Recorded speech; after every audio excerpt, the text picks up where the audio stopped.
सत्यानन्दचिदात्मने सर्वान्तरात्मने श्रीमद् वेङ्कटेशाय मङ्गलम्।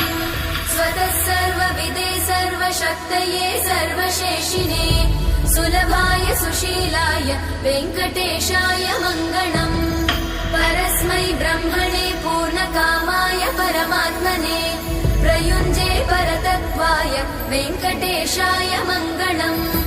आकालतत्त्वमशान्तमात्मनामनुपश्यताम् अतृप्त्यमृतरूपाय वेङ्कटेशाय मङ्गलम्। प्रायस्वचरणौ पुंसां शरण्यत्वेन पाणिना कृपया दिशते श्रीमद् वेङ्कटेशाय मङ्गलम्। दयामृततरङ्गिण्यास्तरङ्गैरिव शीतलै अपाङ्गैः सिञ्चते विश्वं वेङ्कटेशाय मङ्गलम्। स्रग्भूषाम्बर